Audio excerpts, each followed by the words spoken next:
ಚಿಕ್ಕಮಗಳೂರು ಅಡಿಕೆ ತೆಂಗಿನ ತೋಟ ಜಲಾವೃತವಾಗಿದೆ. ಮುಗುಳುವಳ್ಳಿ ಗ್ರಾಮದಲ್ಲಿ ಮಳೆಯಿಂದಾಗಿ ಅವಾಂತರವೇ ಸೃಷ್ಟಿಯಾಗಿದೆ. ಚಿಕ್ಕಮಗಳೂರಿನಲ್ಲಿ ಅಡಿಕೆ ತೆಂಗಿನ ತೋಟಗಳೆಲ್ಲ ಜಲಾವೃತವಾಗಿದೆ. ಮಳೆಯಿಂದ ಸೃಷ್ಟಿಯಾಗಿರೋ ಅವಾಂತರ ಇದು. ಕೈಗೆ ಬಂದ ಬೆಳೆ ಬಾಯಿಗೆ ಬಾರದಂತ ಸ್ಥಿತಿ ನಿರ್ಮಾಣವಾಗಿದೆ. ಮೆಕ್ಕೆಜೋಳ, ರಾಗಿ ಸೇರಿದಂತೆ ತರಕಾರಿ ಬೆಳೆಗಳು ಕೂಡ ಮಣ್ಪಾಲಾಗಿದೆ. ದೃಶ್ಯದಲ್ಲಿ ನೋಡ್ತಾ ಇದ್ರಿ. ಸರ್ಕಾರದ ಸಹಾಯ ಹಸ್ತದ ನಿರೀಕ್ಷೆಯಲ್ಲಿ ಬಯಲುಸೀಮೆ ರೈತರಿದ್ದಾರೆ. ಸರ್, ನಮ್ದು ಇಲ್ಲಿ ಹಳ್ಳದ ಪಕ್ಕನೇ ಜಮೀನುಗಳು ಸುಮಾರೆಲ್ಲ. ಹಳ್ಳದ ಪಕ್ಕ ಆದ್ರಿಂದ ನಾವು ಚೆಂಡು ಹೂವು, ಕುಂಬಳು ಬಳ್ಳಿ ಹಾಕಿದ್ದು ಎಲ್ಲ ಹೂವು ಈಚಾಗಿ ಕಾಯಿ ಬಿಡೋ ಟೈಮು ಒಂದು ಬೀಟ್ ಕೊಯ್ದು ಹಳ್ಳ ಬಂದು ಎಲ್ಲ ಕರ್ಗಿ ಹಳ್ಳ ಹತ್ರ ಎಲ್ಲ ಕರ್ಗೋಗ್ತವೆ. ಮೆಕ್ಕೆಜೋಳ ನೋಡಿ ಹಿಂಗಾಗಿದೆ, ಎಲ್ಲ ಇದು ನೀರು ತುಂಬ್ಕೊಂಡು ಅದು ಡೌನ್ ಆಗುತ್ತೆ, ಶೀತಕ್ಕೆಲ್ಲ ಇಳಿಯುತ್ತೆ ಗಿಡ. ರೈತರಿಗೆ ಸರ್ ಯಾವಾಗಲೂ ಕಷ್ಟನೇ. ಮಳೆ ಬಂದ ನೀವು ವರ್ಷನೇ ಈ ಸುತ್ತಮುತ್ತ ಮಲೆನಾಡು ಚಿಕ್ಕಮಗಳೂರು ಸುತ್ತಮುತ್ತ ತುಂಬ ಕಷ್ಟ ರೈತರಿಗೆ. ಇದು ಭಾರಿ ಮಳೆ ವರ್ಷನೇ ಬಂದು ಭಾರಿ ತೊಂದರೆ ಮಾಡ್ತೈತಿ. ಪರಿಹಾರನೂ ಸಿಗ್ತಾಯಿಲ್ಲ ಸರ್ಕಾರದಿಂದ, ಏನೂ ಇಲ್ಲ. ಈಗ ಏನಾಗಿದೆ ಅಂದರೆ, ಈಗ 15 ದಿವಸದಿಂದಲೂ ಸಿಕ್ಕಾಪಟ್ಟೆ ಈ ಅತಿವೃಷ್ಟಿಯಿಂದ ನಷ್ಟ ಆಗಿದೆ. ಕೆಲವೊಂದು ಈ ಮೆಕ್ಕೆಜೋಳ ಇರ್ಬೋದು, ಕೋಸು, ಈ ಅಡಿಕೆ ಅಂತೂ ಈಗೇನಾಗಿದೆ ಅಂದರೆ ವರ್ಷ ಈ ಸೀಸನಿಗಲ್ಲೇ ಒಂದು ಭಾಗ ಕುಯ್ತಾ ಇದ್ರು ನಮ್ಮಲ್ಲೆಲ್ಲ.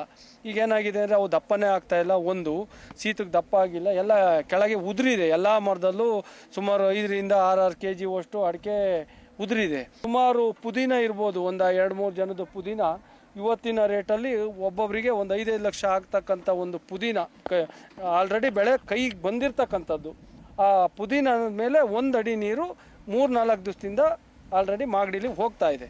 ಹಿಂಗಾರು ಮಳೆಯ ಅಬ್ಬರಕ್ಕೆ ಮಲೆನಾಡು ಮತ್ತು ಬಯಲುಸೀಮೆ ಭಾಗದ ರೈತರು ತತ್ತರಿಸಿ ಹೋಗ್ತಾ ಇರುವಂಥದ್ದು. ಮಲೆನಾಡಿನಲ್ಲಿ ಪ್ರಮುಖ ಬೆಳೆಗಳು ಮಳೆಯಿಂದಾಗಿ ಹಾನಿ ಆಗ್ತಾ ಇರುವಂಥದ್ದು. ಬಯಲುಸೀಮೆ ಭಾಗದಲ್ಲೂ ಕೂಡ ತರಕಾರಿ ಬೆಳೆಗಳು ಮಣ್ಣು ಪಾಲಾಗಿರುವಂಥದ್ದು. ನಾನೀಗ ಚಿಕ್ಕಮಗಳೂರು ತಾಲೂಕಿನ ಮುಗುಳುವಳ್ಳಿ ಗ್ರಾಮದಲ್ಲಿದ್ದೀನಿ. ಇಲ್ಲಿಯೂ ಕೂಡ ತಡರಾತ್ರಿ ಸುರಿದಂಥ ಮಳೆಗೆ ಭಾರೀ ಪ್ರಮಾಣದಲ್ಲಿ ಬೆಳೆಗಳು ಹಾನಿಯಾಗಿರುವಂಥದ್ದು. ಕಳೆದ 3-4 ದಿನಗಳಿಂದಲೂ ಕೂಡ ನಿರಂತರವಾಗಿ ಬಯಲುಸೀಮೆ ಹಾಗೂ ಮಲೆನಾಡಿನ ಭಾಗದಲ್ಲಿ ಮಳೆ ಸುರಿತಾ ಇರುವಂಥದ್ದು. ಹಾಗಾಗಿ ಮಲೆನಾಡಿನ ಭಾಗದಲ್ಲಿ ಅಡಿಕೆ ಮತ್ತು ಕಾಫಿ ಬೆಳೆಗಾರರು ಸಾಕಷ್ಟು ತೀವ್ರ ಸಂಕಷ್ಟಕ್ಕೆ ಸಿಲುಕಿರುವಂಥದ್ದು. ಅದರ ಜೊತೆಗೆ ಬಯಲುಸೀಮೆ ಭಾಗದಲ್ಲಿ ಪ್ರಮುಖವಾಗಿ ತರಕಾರಿ ಬೆಳೆಗಳನ್ನು ಇಲ್ಲಿ ಬೆಳೆಯಲಾಗುವಂಥದ್ದು. ತರಕಾರಿ ಬೆಳೆಗಳು ಸೇರಿದಂತೆ ಜೋಳ, ರಾಗಿ ಎಲ್ಲವೂ ಕೂಡ ಮಳೆಯಿಂದಾಗಿ ಕೊಚ್ಚಿ ಹೋಗಿರುವಂಥದ್ದು. ಈ ಮುಗುಳುವಳ್ಳಿ ಗ್ರಾಮದಲ್ಲೂ ಕೂಡ ಇಲ್ಲಿನ ರೈತರು, ನಾನೀಗ ನಿಂತಿರುವಂಥದ್ದು ಸತೀಶ್ ಅವರಿಗೆ ಸೇರಿದಂಥ ಜಮೀನಾಗಿರುವಂಥದ್ದು. ಈ ಜಮೀನಿನಲ್ಲಿ ಬಾಳೆ ಸೇರಿದಂತೆ ಜೋಳವನ್ನು ಕೂಡ ಬೆಳೆದಿರುವಂಥದ್ದು. ತಡರಾತ್ರಿ ಸುರಿದಂಥ ಮಳೆಗೆ ಜೋಳದ ಗದ್ದೆಯಲ್ಲಿ ನೀರು ನಿಂತಿರುವಂಥ ದೃಶ್ಯವನ್ನು ಕೂಡ ಕಾಣಬಹುದಾಗಿರುವಂಥದ್ದು. ನೀರು 3-4 ಅಡಿಗಳ ಅಷ್ಟು ಬೆಳೆಯ ಕೆಳಭಾಗದಲ್ಲಿ ನಿಂತಿರುವಂಥದ್ದು. ಹಾಗಾಗಿ ಬೆಳೆ ಈಗ ಅಂದರೆ ಸಂಪೂರ್ಣವಾಗಿ ಕೊಳೆಯುವಂಥ ಸ್ಥಿತಿಗೂ ಕೂಡ ಬಂದಿರುವಂಥದ್ದು. ಕೈಗೆ ಬಂದಂಥ ಬೆಳೆ ಬಾಯಿಗೆ ಬರದಂಥ ಪರಿಸ್ಥಿತಿ ಇಲ್ಲಿನ ರೈತರದಾಗಿರುವಂಥದ್ದು. ಅದರ ಜೊತೆಗೆ ಮುಗುಳುವಳ್ಳಿ ಭಾಗದಲ್ಲಿ ಜೋಳ ಸೇರಿದಂತೆ ಚೆಂಡು ಹೂವು, ಹಾಗೆಯೇ ಮೆಕ್ಕೆ, ಕ್ಯಾಪ್ಸಿಕಮ್ ಸೇರಿದಂತೆ ವಿವಿಧ ತರಕಾರಿಗಳನ್ನು ಕೂಡ, ಕುಂಬಳಕಾಯಿ ಸೇರಿದಂತೆ ವಿವಿಧ ತರಕಾರಿಗಳನ್ನು ಇಲ್ಲಿ ಬೆಳೆಯಲಾಗುವಂಥದ್ದು. ಬೆಳೆದಂಥ ಬೆಳೆಗೆ ಹಿಂಗಾರು ಮಳೆಯ ಅಬ್ಬರ ಜೋರಾಗಿರುವಂಥದ್ದು. ಹಿಂಗಾರು ಮಳೆ ಭಾರೀ ಪ್ರಮಾಣದಲ್ಲಿ ಸುರಿದಂಥ ಪರಿಣಾಮವಾಗಿ ಬೆಳೆಗಳೆಲ್ಲವೂ ಕೂಡ ಮಣ್ಣಾಗಿರುವಂಥದ್ದು, ನೀರಲ್ಲಿ ಕೊಚ್ಚಿ ಹೋಗಿರುವಂಥದ್ದು. ಹಾಗಾಗಿ ತೀವ್ರ ಆರ್ಥಿಕ ಸಂಕಷ್ಟಕ್ಕೆ ಬಯಲು ಮತ್ತು ಮಲೆನಾಡಿನ ರೈತರು ಸಿಲುಕಿರುವಂಥದ್ದು. ವರ್ಷದ ಬೆಳೆ ಮಲೆನಾಡಿನಲ್ಲಿ ಕಳೆದುಕೊಂಡ್ರೆ ಇಲ್ಲಿ ತರಕಾರಿ ಬೆಳೆಗಳನ್ನು ಕೂಡ ಬೆಳೆಯುವಂಥದ್ದು.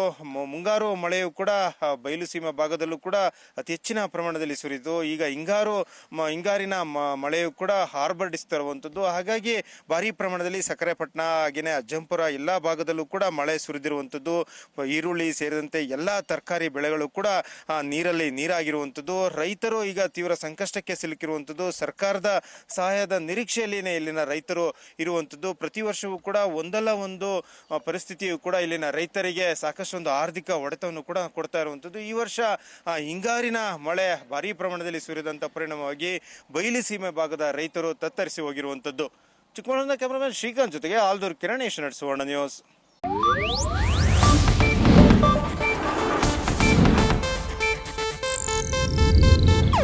ಇದು ಏಷ್ಯಾನೆಟ್ ನ್ಯೂಸ್ ನೆಟ್ವರ್ಕ್ ಪ್ರಸ್ತುತಿ.